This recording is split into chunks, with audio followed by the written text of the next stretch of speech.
Assalamualaikum warahmatullahi wabarakatuh. Kami dari kelompok 2 yang beranggotakan saya sendiri Anjar Prastika NPM 105 dan teman saya Latifah Nurhidayati NPM 112 akan mempresentasikan hasil diskusi dari kelompok kami, yaitu mengenai materi pemilihan portofolio. Yang selanjutnya yaitu membahas mengenai portofolio efisien dan portofolio optimal.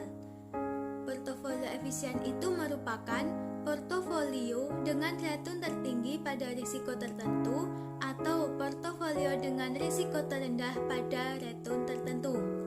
Nah, untuk membentuk portofolio yang efisien, kita harus berpegang pada asumsi tentang bagaimana perilaku investor dalam pembuatan keputusan investasi itu akan diambilnya. Nah, salah satu asumsinya yaitu bahwa semua investor tidak menyukai risiko.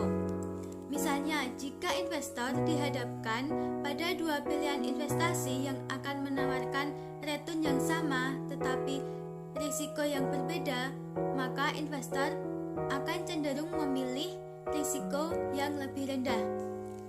Misalnya, jika investasi A returnnya itu 15% dan risikonya 7%, dan investasi B return 15% dan risikonya itu 5%, maka investor yang risk averse akan cenderung memilih investasi B.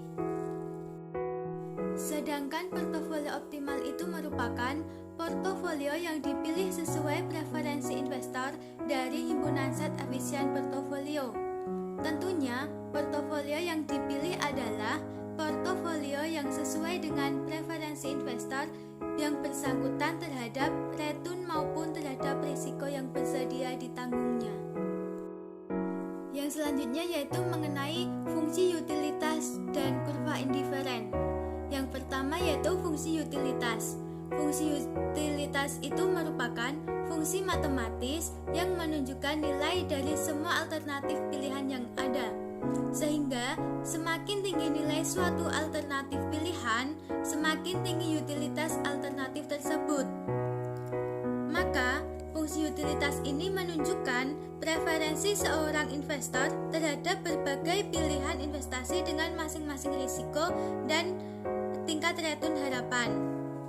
Dan yang kedua itu kurva indiferen. Kurva indiferen menggambarkan kumpulan portofolio dengan kombinasi return harapan dan risiko masing-masing yang memberikan utilitas yang sama bagi investor. Dan semakin tinggi utilitas suatu kurva indiferen, berarti semakin tinggi tingkat return harapan pada setiap risiko. Selanjutnya yaitu gambar ini menunjukkan kurva indiferen. Sebelumnya, untuk fungsi yang utilitas tadi bisa digambarkan dalam bentuk grafik sebagai kurva indiferen. Nah, pada gambar 5.1 ini menunjukkan 3 kurva indiferen yang dilambangkan sebagai U1, U2, dan U3. Garis horizontal itu menggambarkan risiko dan garis vertikal itu menggambarkan return harapan. Nah, setiap kurva indiferen menggambarkan suatu kumpulan portofolio dengan return harapan dan risikonya masing-masing. Dan untuk setiap titik-titik yang terletak di sepanjang suatu kurva indiferen menggambarkan kombinasi return diharapkan dan risiko yang akan memberikan utilitas yang sama bagi investor. Nah, untuk contohnya yaitu misal pada kurva indiferen U1 terdapat 2 titik U1A dan U1B yang masing-masing menunjukkan kombinasi return diharapkan dan risiko tertentu. Titik 1A itu mempunyai return diharapkan dan risiko yang lebih kecil daripada titik U1B.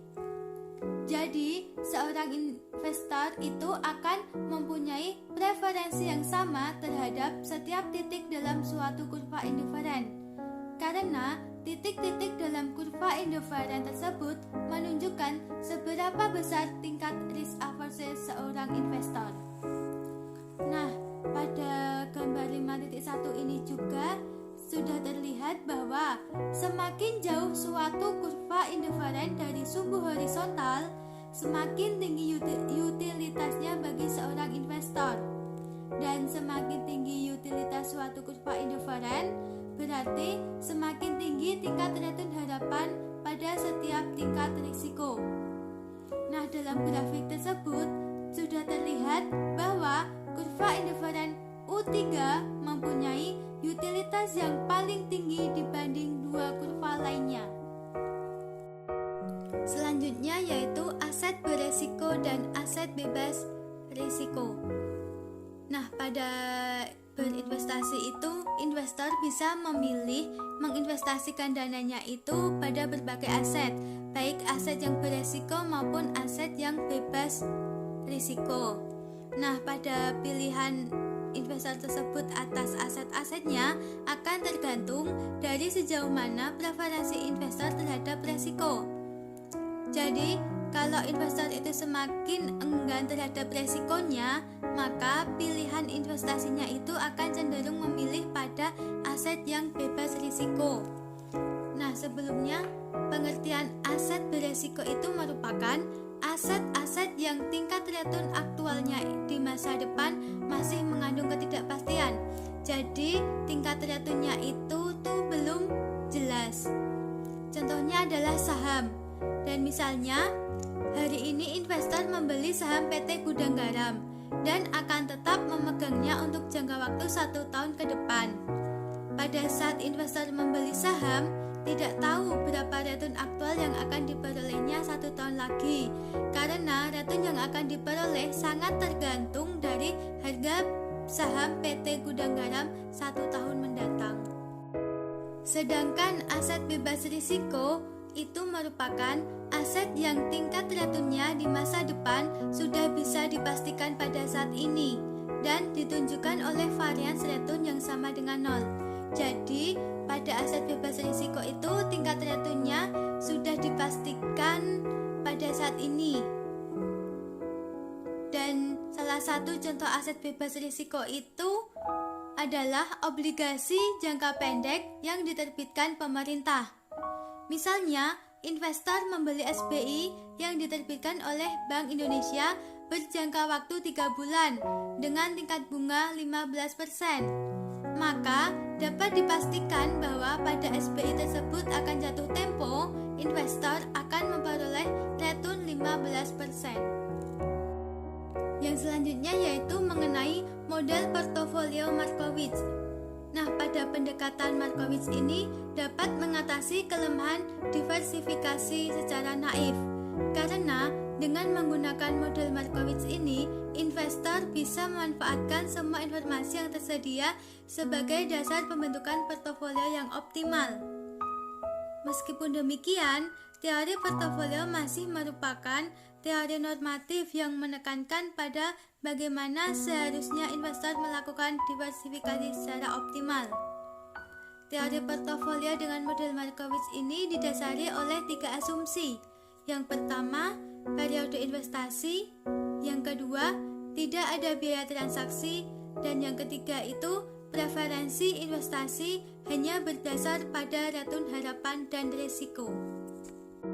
Yang selanjutnya yaitu memilih portofolio optimal. Dalam pendekatan Markowitz, pemilihan portofolio optimal didasarkan pada preferensi investor terhadap return harapan dan risiko yang ditunjukkan oleh kurva indiferen. Nah, gambar 5.2 berikut ini menunjukkan portofolio yang efisien dan portofolio optimal. Pada gambar, garis vertikal itu menunjukkan tingkat return harapan dan garis horizontal itu menggambarkan tingkat risiko portofolio. Pada bidang A, B, D, E, G, H dalam gambar di atas menunjukkan kumpulan portofolio yang tersedia bagi investor. Bagian yang ditunjukkan oleh garis BDE disebut sebagai permukaan efisien, yaitu kombinasi aset-aset yang membentuk portofolio yang efisien. Pada bagian ini merupakan bagian yang mendominasi atau lebih baik dibandingkan dengan titik-titik lainnya, AGH. Bagian yang ditunjukkan oleh titik BDE merupakan pilihan-pilihan portofolio terbaik bagi investor dibanding bagian AGH. Karena BDE mampu menawarkan tingkat return yang lebih tinggi dengan risiko yang sama dibanding bagian AGH. Salah satu titik kombinasi portofolio yang dipilih investor dari garis BDE disebut sebagai portofolio optimal. Pemilihan portofolio optimal ditentukan oleh preferensi investor terhadap return harapan dan risiko. Nah, preferensi investor ditunjukkan oleh kurva indiferen U1 dan U2. Dalam gambar tersebut terlihat bahwa kurva indiferen investor bertemu dengan permukaan efisien pada titik D.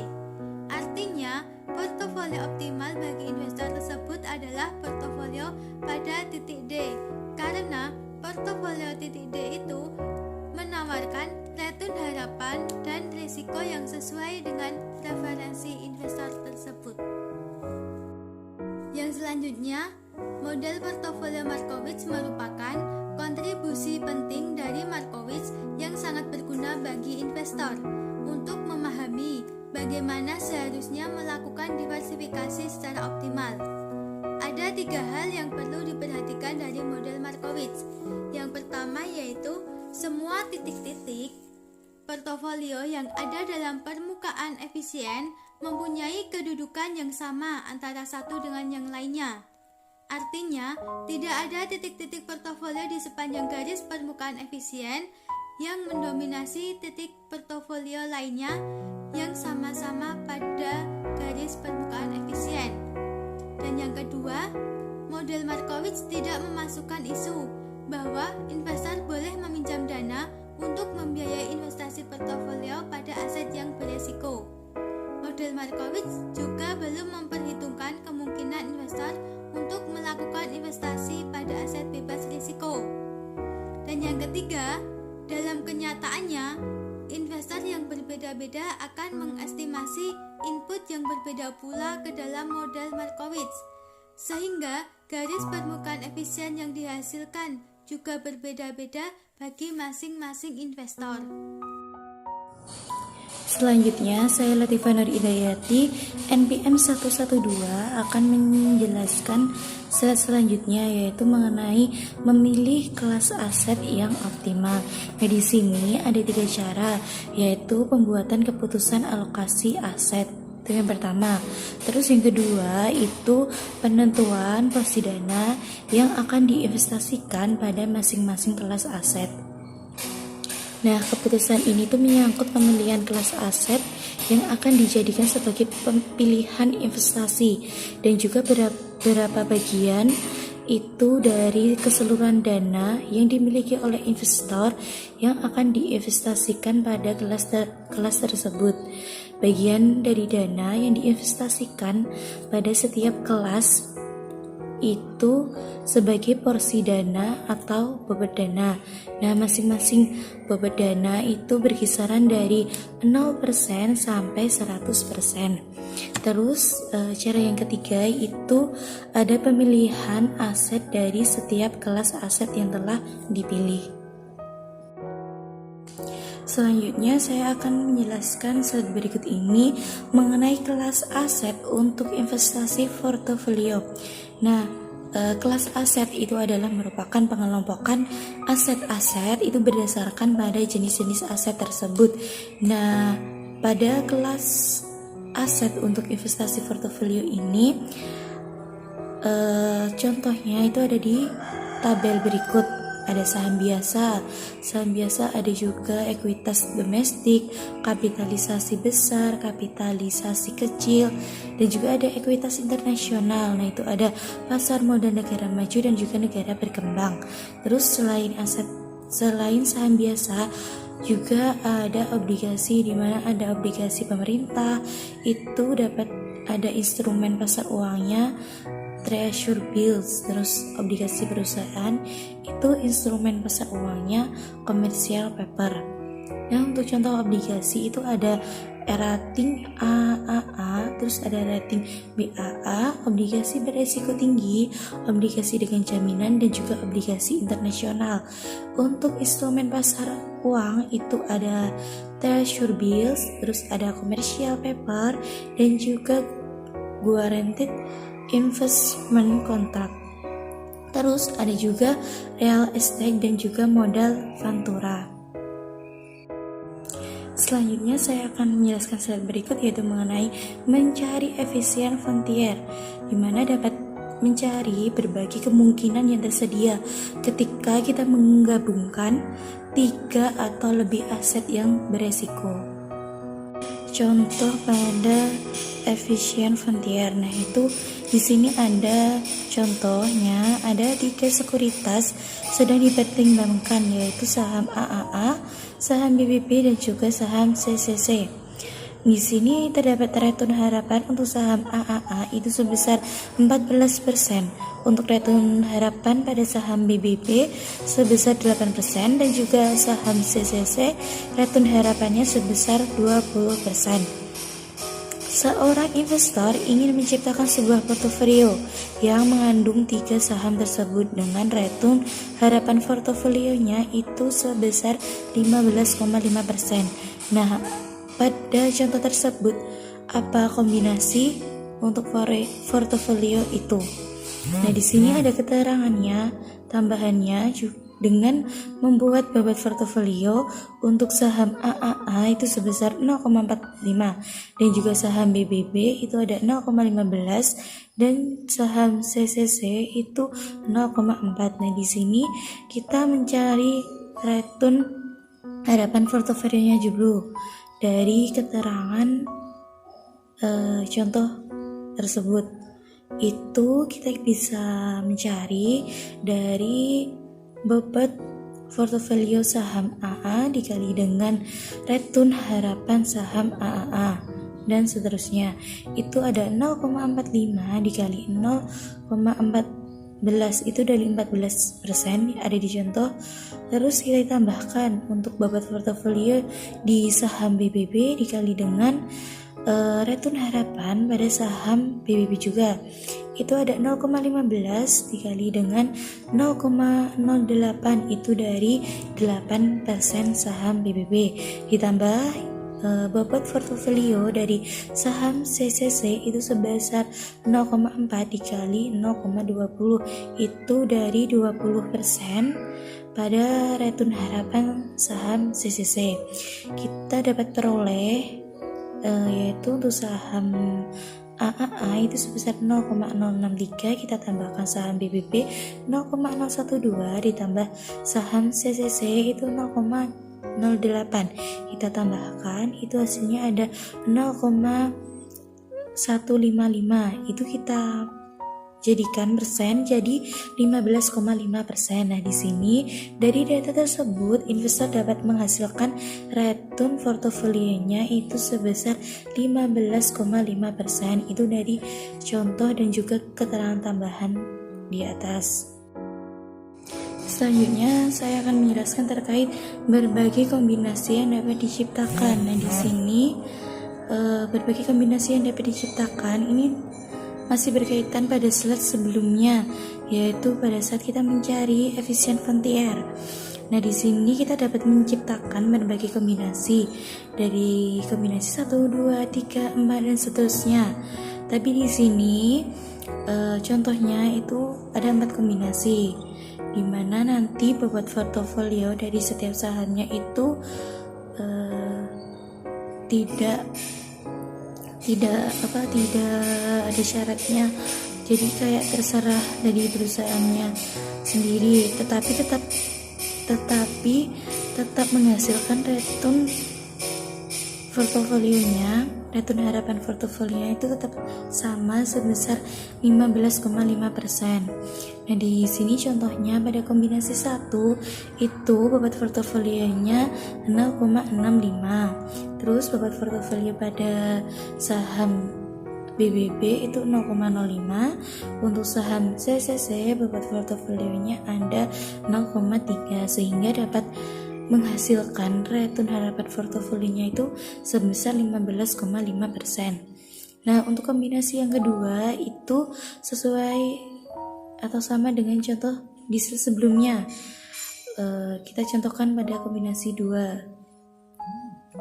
Itu diketahui bobot portofolio pada saham AAA sebesar 0,45, saham BBB-nya 0,15, terus saham CCC bobot portofolionya sebesar 0,4, sehingga menghasilkan return harapan portofolio sebesar 15,5%. Nah, untuk kombinasi ketiga itu diketahui bobot portofolio saham AAA 0,15, saham BBB 0,3, dan juga saham CCC 0,55, sehingga menghasilkan return harapan portofolio sebesar 15,5%. Terus untuk kombinasi keempat itu diketahui bobot portofolionya 0,55, terus saham BBB-nya itu 0,1, terus saham CCC itu 0,35, sehingga dapat menghasilkan return harapan portofolio itu sebesar 15,5%. Dan di sini tuh yang penting dari kombinasi itu, yang penting return harapan portofolio itu sama sebesar 15,5%. Nah, dari kombinasi atau bobot manakah yang dapat dipilih, manakah yang terbaik? Nah, di sini itu kita dapat memilih portofolio yang menghasilkan varian atau deviasi standar itu yang paling kecil atau paling yang terendah. Selanjutnya, secara sistematis masalah yang dihadapi oleh investor dapat dinyatakan secara umum, yaitu dengan meminimalkan varians portofolionya dengan cara sigma sekuritas I dikalikan dengan WI kuadrat atau bobot portofolio pada sekuritas I, terus dikalikan dengan alfa I kuadrat atau standar deviasi sekuritas I, ditambah dengan sigma sekuritas I dikali sigma sekuritas J dikalikan dengan WI atau bobot portofolio pada sekuritas I, kita kalikan WJ atau bobot portofolio pada sekuritas J, kita kalikan alfa IJ atau koefisien korelasi pada sekuritas I dan J. Nah, selain itu kita juga dapat merumuskan dengan kendala itu sigma WI atau sigma pada bobot jumlah bobot portofolio pada sekuritas I itu sama dengan 1. Terus bisa juga dengan sigma WI atau jumlah bobot portofolio pada sekuritas I kita kalikan dengan ERI atau return harapan sekuritas I. Nah, itu kita sama dengan E bintangnya.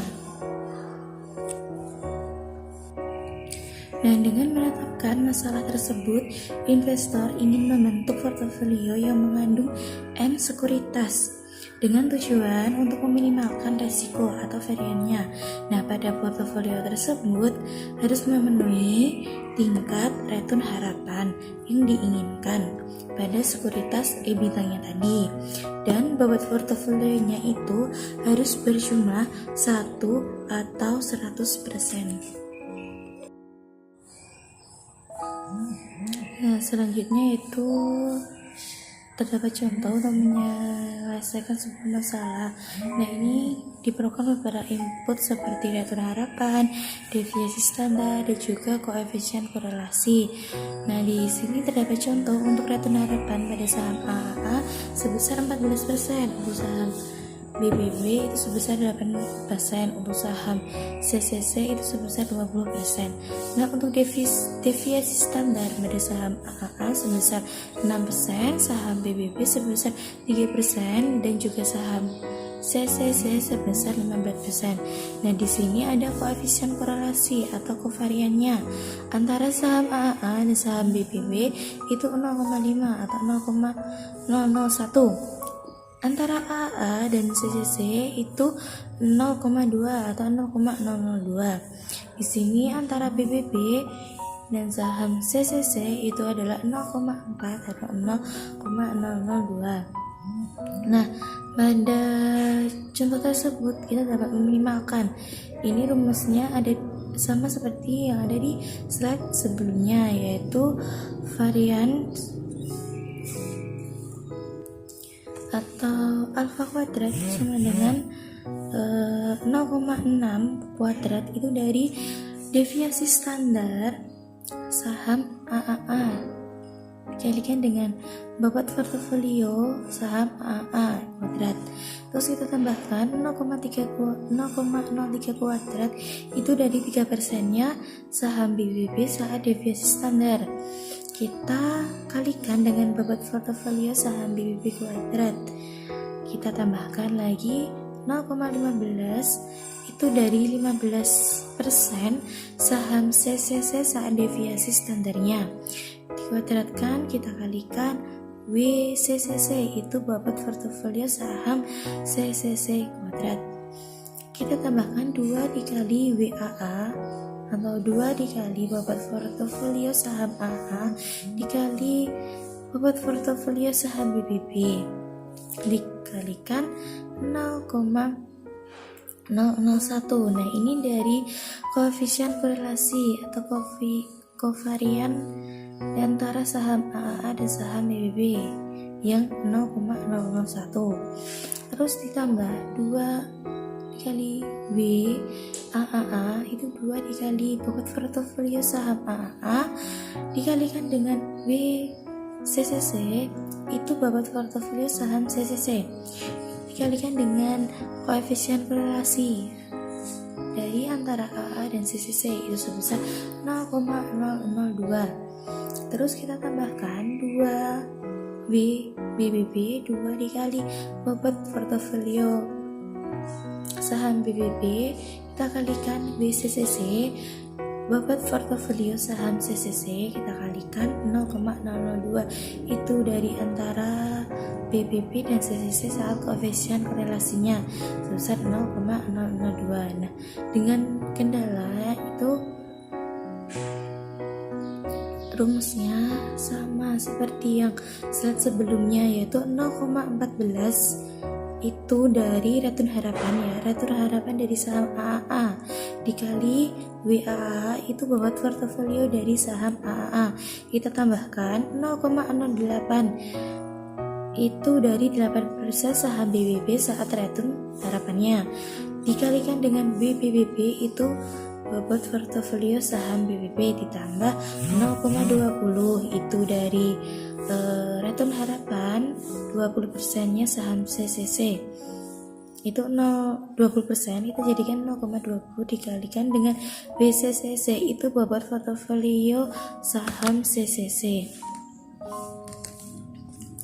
Nah, itu sama dengan bintang, dimana bintangnya tadi itu tuh nilainya harus 1, jumlahnya 1 atau 100%. Nah, di sini W sama dengan WAAA tambah WBBB tambah WCCC atau bobot portofolio saham AA, bobot portofolio saham BBB dan juga bobot portofolio saham CCC itu sama dengan. Selanjutnya saya akan menjelaskan terkait gambar ini, yaitu efisien frontier untuk portofolio dari saham AA, saham BB dan juga saham CCC. Nah, di sini untuk garis yang vertikal itu merupakan return harapan, untuk yang horizontal itu deviasi standarnya. Nah, terdapat juga saham AA, BBC, CCC. Nah, di sini terdapat pada titik Y ini merupakan portofolio yang menghasilkan return harapan sebesar 15,5% seperti yang diinginkan oleh investor. Pada contoh sebelumnya, deviasi standar pada titik Z itu adalah 0,063 Pada titik Z ini, proporsi dana yang diinvestasikan pada saham AAA itu ada 87%, pada saham BBB itu 6%, dan pada saham CCC itu adalah 19%. Nah, dibandingkan dengan kombinasi lain, untuk menghasilkan return harapan sebesar 15,5%, portofolio Y ini memberikan defisiasi standar paling rendah. Nah, seperti pada gambar ini, semakin E bilangnya itu semakin meningkat, deviasi standar portofolionya juga semakin meningkat. Dan apabila semakin E bilangnya semakin menurun, deviasi standarnya juga akan semakin menurun. Nah, di sini itu pada titik Z. Nah, pada titik Z ini portofolio memberikan return harapan sebesar 20% dengan deviasi standarnya itu 0,092. Nah, pada titik X ini, pada titik X, return harapannya itu ada 0,075 dan juga deviasi standarnya itu sebesar 0,029. Nah, pada titik X ini adalah merupakan portofolio pada efisien frontier yang memberikan deviasi standar paling kecil. Titik X ini dapat bisa disebut dengan global minimum variance portfolio. Jadi, yang disebut sebagai efisien set atau volunteer itu adalah segmen yang berada di atas global minimum variance portofolionya. Sekian presentasi dari kelompok kami. Apabila banyak kesalahan, kekurangan, dan tutur kata yang kurang berkenan, kami mohon maaf. Wassalamualaikum warahmatullahi wabarakatuh.